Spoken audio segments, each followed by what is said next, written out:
The village lay at the edge of the sacred forest, its boundaries marked by tall baobab trees, whose gnarled branches seemed to reach for the heavens. The forest loomed like a silent guardian, its depths shrouded in mist and mystery. The villagers, bound by traditions as old as the soil beneath their feet, treated the forest with reverence and fear. They whispered of spirits who roamed the shadows, punishing those who dared disturb their peace. Rituals were performed beneath the ancient Iroko tree at the village center. Offerings of kola nuts and palm wine left to appease unseen forces. Yet, cracks had begun to form in their time-worn beliefs.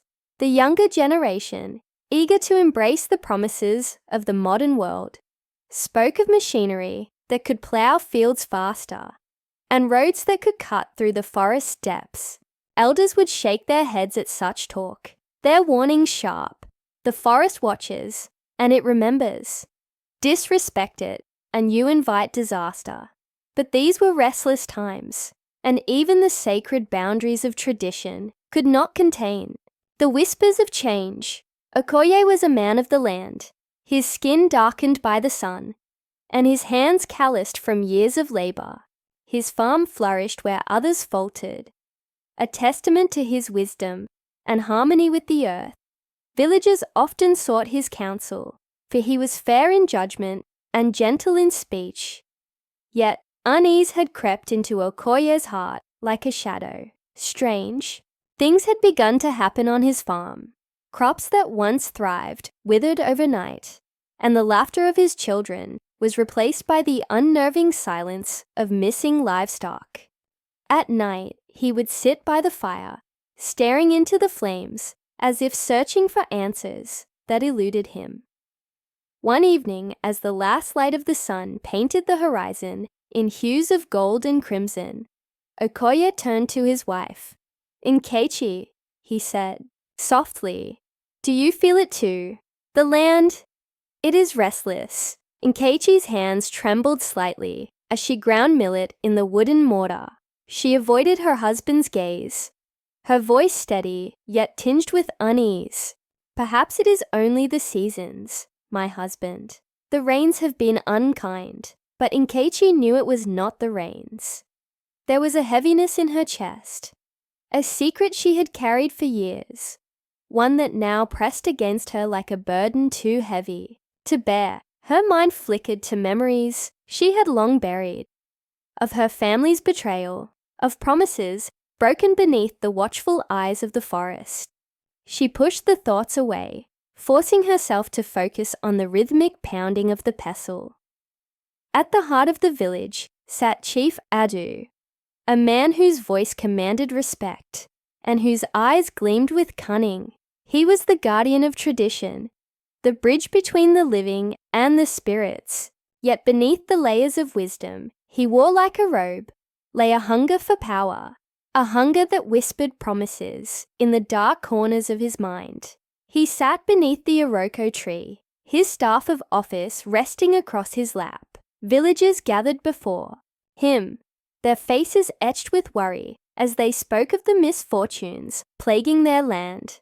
Chief Adu listened, nodding solemnly, his voice heavy with authority. "We must not anger the gods further," he declared. "These troubles are a test of our faith, a reminder that the forest demands respect. Let none act without my counsel, for I alone know the ways of appeasing the spirits." But even as he spoke, Adu's thoughts were elsewhere. He knew more than he let on. Secrets he guarded as fiercely as the treasures hidden in his compound, and the outskirts of the village, where the forest shadows stretched long and dark, lived the keeper. He was an enigma, a man shrouded in rumors. Some said he had once been a powerful diviner, cast out for daring to seek knowledge, forbidden to mortals. Others claimed he had seen the spirits with his own eyes and lived to tell the tale. Few dared approach his hut, its walls adorned with charms and symbols that seemed to hum with an unspoken energy. Yet the keeper's presence was felt in the village, a silent reminder that the line between the mortal and the divine was thin and easily crossed. The villagers' troubles deepened.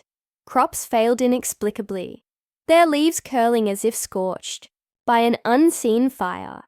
Chickens vanished from their coops, and goats were found lifeless, their eyes wide with terror. At night, the forest seemed to come alive. Its whispers carried on the wind like a mournful song. The villagers, once quick to laughter, now spoke in hushed tones, their eyes darting to the forest's edge, as if expecting it to reach out and claim them. Fear took root, spreading like a sickness. Fingers began to point, and whispers turned into accusations. The forest was angry, they said, and someone had brought this curse upon them. The hunters returned one evening, their faces pale, and their steps hurried. They spoke of a discovery on Okoye's land, a coffin buried deep beneath the soil. It was old, its wood darkened with age, and strange symbols were carved into its surface. But Adu dismissed the warning, his eyes flashing. If we do nothing, we risk more suffering. I will take responsibility for what lies ahead.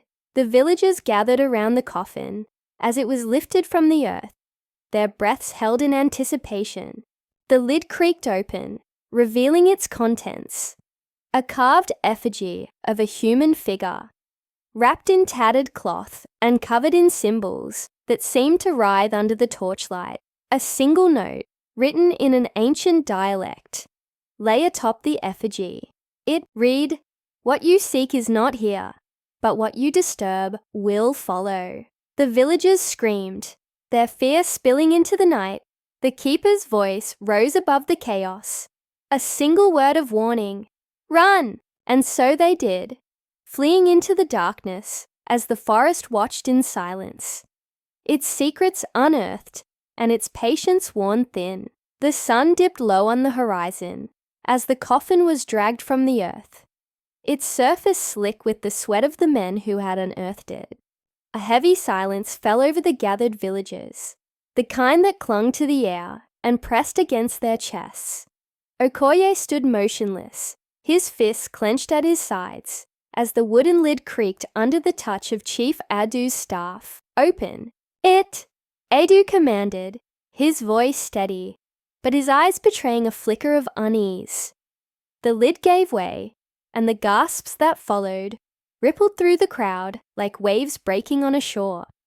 Inside lay an effigy, its human-like form carved with meticulous care from the sacred Iroko wood. Intricate symbols, familiar to the elders but long forgotten by the younger generation, etched its surface. Draped over the figure was a cloth stained with age, and atop it rested a brittle piece of parchment. Adu picked it up gingerly, his lips moving silently as he read the words aloud. "What you seek is not here, but what you disturb will follow." A chill swept through the crowd, and a murmur began to rise. Nkechi staggered backward, her face pale as the realization struck her. Her knees buckled, and she collapsed to the ground. Okoye rushed to her side, his voice breaking with panic. "Nkechi, what is wrong?" he cried, shaking her gently. But she did not respond, her eyes fixed on the effigy. Others soon noticed the uncanny resemblance between the carved figure and Okoye himself. "It is him," a voice rang out from the crowd, trembling with fear. "The curse has taken his form." The murmurs grew louder, fear turning to accusation. The days that followed were heavy with tension. Okoye's once warm and welcoming home now felt like a prison. Villagers whispered as he passed, their eyes filled with suspicion. Mothers pulled their children away from him, and men turned their backs when he tried to speak. First the crops, then the livestock, an elder muttered within earshot. And now this coffin. It is all connected to him. At night, Nkechi would sit by the fire, silent and withdrawn. Guilt weighed on her like a shroud, but fear kept her lips sealed. Okoye, his heart aching with confusion, tried to reach her. "Nkechi," he said one evening, his voice trembling. "If there is something you know, something you have not told me, please, I am drowning in their judgment." But Nkechi could only look away, her tears glinting in the firelight. The village soon split into factions. Some, led by the elders, called for Okoye's exile. "The curse is tied to him," one elder declared during a meeting. "We must send him away to save the rest of us." Others turned their anger toward Chief Adu, accusing him of recklessly disturbing the coffin and angering the gods. "This is your doing, Chief," a young farmer shouted. "You ignored the warnings and brought this upon us." Adu, ever the opportunist, rose to his feet and lifted his staff. His voice boomed over the clamor. "Silence! The gods are testing us, and now is not the time for division." He paused, letting the weight of his words settle. "There is only one way to cleanse our village. A ritual must be performed, one that requires great sacrifice. I alone can lead it." His proclamation sowed more doubt and fear, deepening the rift among the villagers. Desperate to clear his name, Okoye made the perilous decision to seek out the keeper. The moon lit his path as he ventured to the outskirts of the village, where the keeper's hut loomed like a shadow among shadows. Charms and symbols hung from the trees, swaying in the night wind like silent sentinels. The keeper emerged from the hut before Okoye could knock, his piercing eyes glinting in the darkness. "You should not have come here," the keeper said, his voice low and gravelly. "I have no choice," Okoye replied, his desperation breaking through. "They say I am cursed, that the coffin has tied me to the misfortunes of my people. I need answers." The keeper studied him for a long moment before nodding. "The coffin is not what it seems," he began, his voice carrying the weight of ancient knowledge. "It is a vessel for an old curse, one born of betrayal and greed. The effigy is not tied to you, but to the sins of those who came before." Okoye's heart sank as he listened. "Then how do I end it? How do I free my people?" The keeper's eyes darkened. "To break the curse, the effigy must be returned to its rightful resting place, deep within the forbidden forest. But beware, the forest does not take kindly to trespassers." Later that night, Nkechi could no longer hold back the truth. Her hand shook as she gripped Okoye's arm. "There is something you must know," she whispered, her voice thick with guilt. Okoye turned to her, his eyes wide with concern. "What is it, Nkechi? What have you hidden from me?" Tears streamed down her face as she spoke. "Years ago, my family betrayed a rival clan over a land dispute. They stole what was not theirs and left the clan to suffer. The elders of that clan placed a curse, swearing that vengeance would rise if the forest was disturbed." Okoye stepped back, his expression a mix of shock and sorrow. "And you knew this all along?" "I was afraid," Nkechi sobbed. "Afraid of what they would do to me, to us." Okoye's shoulders sagged under the weight of her confession. That night, as Okoye lay awake, he wrestled with his thoughts. The villagers' mistrust, Nkechi's secret, and the looming threat of the curse pressed heavily on him. "Am I to protect her at the cost of my people?" he whispered to the darkness. "Or must I expose her to save them?" The forest seemed to answer with a low rustle, as if urging him toward a decision. With dawn came resolve. Okoye returned to the keeper, ready to face whatever lay ahead. "The effigy must be returned," Okoye said firmly. "Tell me what I must do." The keeper nodded. "The journey will test your strength and spirit. The spirits of the forest guard its secrets, and they will not let you pass without proving yourself." Okoye glanced back at the village, its huts bathed in the soft light of morning. He thought of Nkechi, the woman he loved despite her mistakes, and the villagers who now looked at him with fear. "I will go," he said, "for them and for her." As he stepped toward the forest's edge, the wind carried a whisper, one that spoke of danger, redemption, and the unknown that awaited.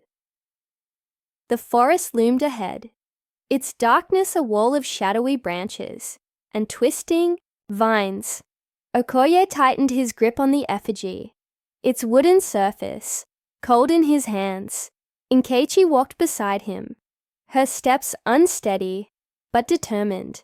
The keeper led the group, his staff tapping the earth in a rhythmic beat, while two other villagers followed, their faces pale with fear. The path beneath them seemed to shrink with every step, the forest pressing closer, as if it were alive, watching. "The air is heavy," Nkechi whispered, her voice trembling. "It feels as though the trees are breathing." Okoye nodded, his eyes scanning the shadows. The wind carried a sound, soft, almost like a whisper, but no words could be made out. His heart pounded, and though he tried to remain steady, the fear in his chest grew with each passing moment. "Do not stray from the path," the keeper warned without turning. "The forest is patient, but it does not forgive carelessness." The villagers exchanged uneasy glances, but obeyed. The ground beneath them grew softer, almost like a sponge, and the sounds of the village faded until only the rustling leaves and the occasional snap of a twig remained. Okoye felt a chill run through him. "This place," he said quietly to Nkechi, "it does not welcome us." "It never did," the keeper interjected. "We are not here as guests. We are intruders." The deeper they ventured, the more the forest seemed to come alive. The air thickened, and the shadows danced, shifting shapes that seemed to reach for them. Okoye felt his chest tighten. Then, without warning, the world around him changed. He stood in his farm, but it was not how he remembered it. The crops lay in ashes, the earth cracked and barren.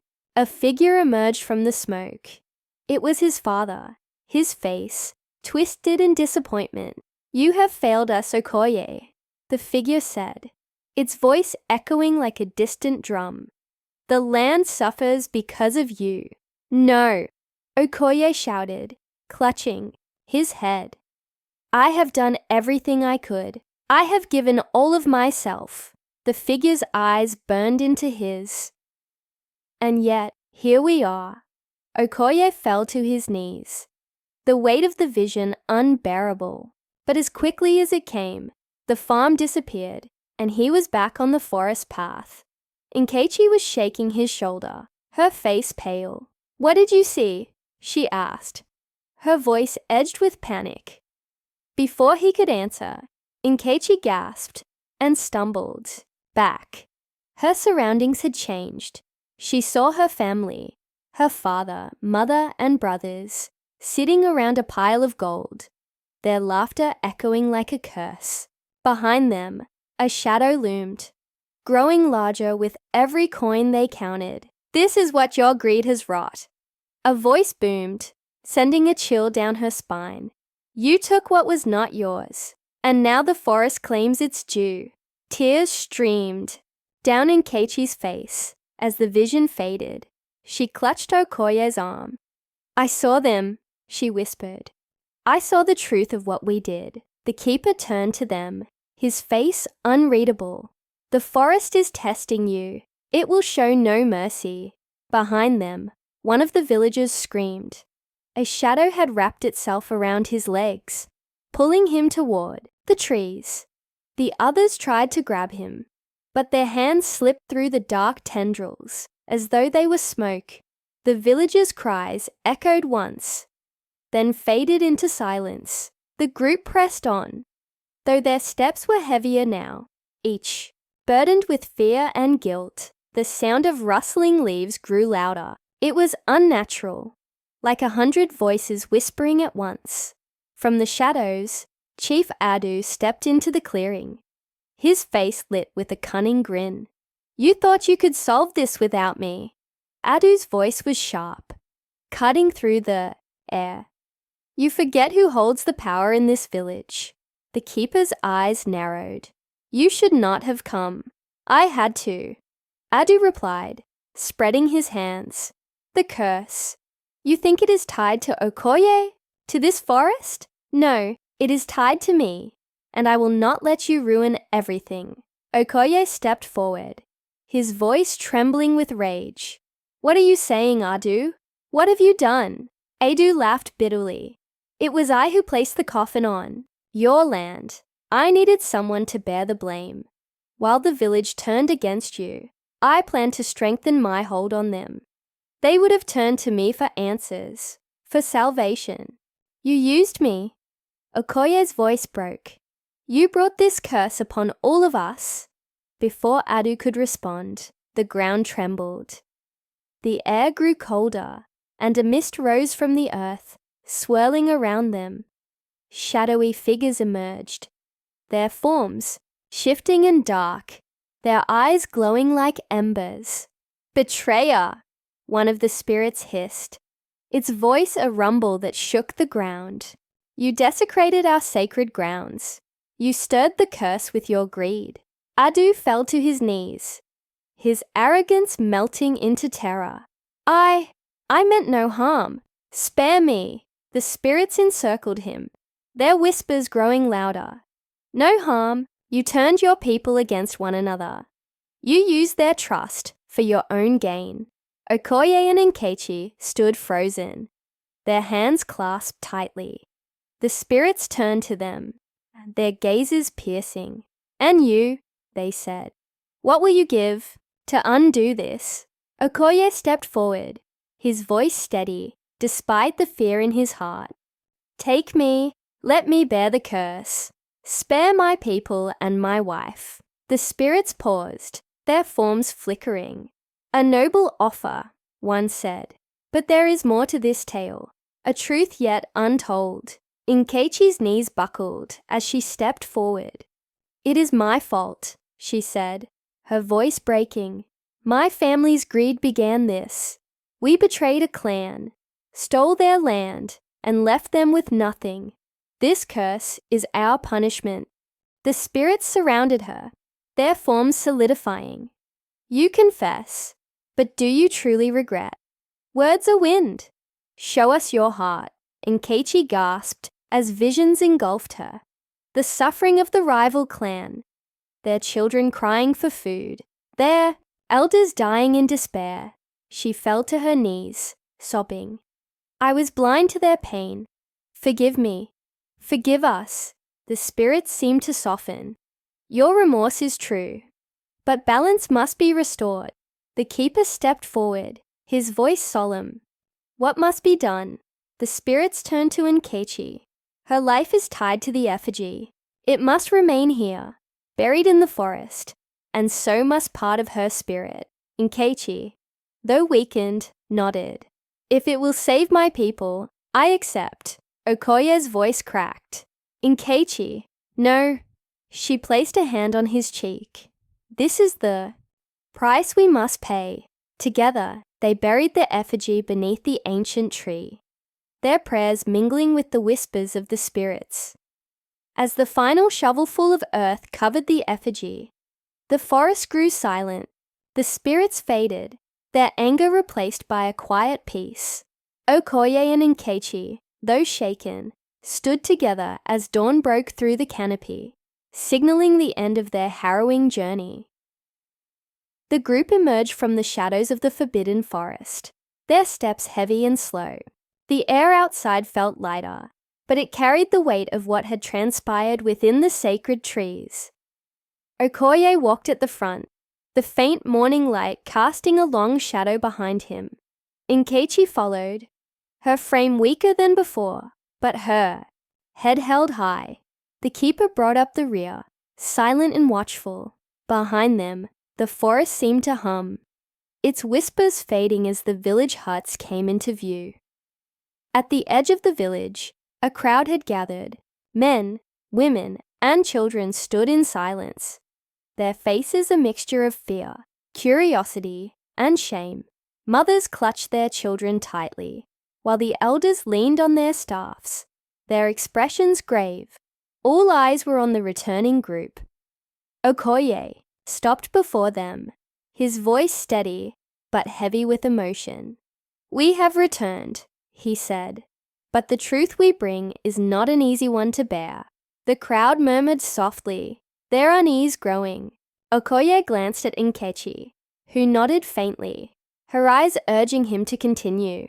"The misfortunes that have plagued this village, the curse, the suffering, they were not the will of the gods." Okoye began. His voice rose, clear and strong. "They were the work of a man's greed." The villagers gasped, and a ripple of confusion spread through the crowd. Chief Adu, who had been standing among them, stiffened. "It was Chief Adu," Okoye said, pointing at the elder. "He desecrated the sacred grounds by planting the coffin on my land. He sought to turn you against me, to use your fear to strengthen his power."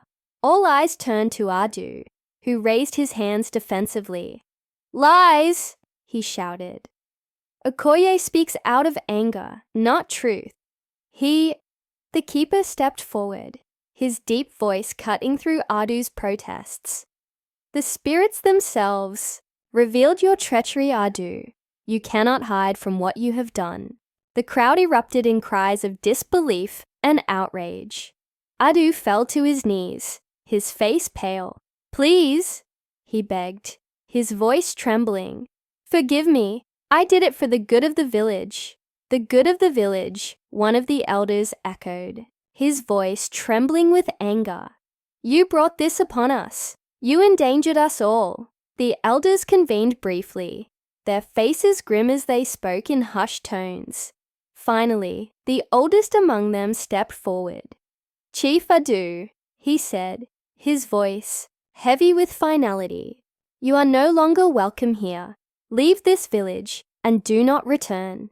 Adu's cries for mercy went unanswered as the villagers turned their backs on him, leaving him to gather his things in disgrace. The village gathered that evening beneath the great Iroko tree, where a fire burned brightly. The elders stood at the front, their staffs raised high. Okoye and Nkechi knelt before them, their heads bowed. For their courage and selflessness, one elder announced, "We honor Okoye and Nkechi, who faced the spirits and returned balance to our land." The villagers clapped and cheered, their earlier distrust replaced with gratitude. Nkechi, though frail, rose to her feet, her voice soft but steady. "Let this be a lesson to us all," she said. "Greed and betrayal have no place in our hearts. We must honor the traditions of our ancestors and protect the balance of our home." The villagers nodded, some wiping tears from their eyes. "We will remember," one of the women said, clutching her child tightly. "We will teach our children." In the days that followed, Nkechi dedicated herself to ensuring the story of the effigy and its lessons would never be forgotten. She gathered the children in the evenings, weaving the tale into songs and riddles they could pass down. "The spirits do not forget," she told them one night, "but they are not without mercy. They ask only for respect, for the land, for the forest, and for each other." The villagers worked together to rebuild what had been lost. Crops were replanted and homes were repaired.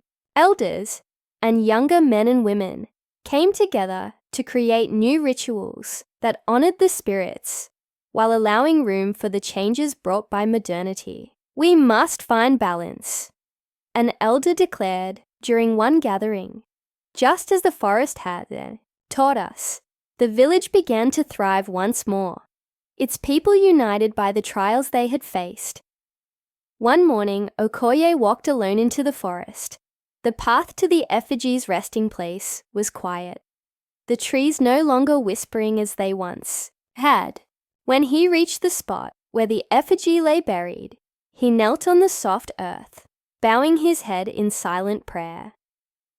The forest seemed to stir around him, its branches swaying gently, though no wind blew.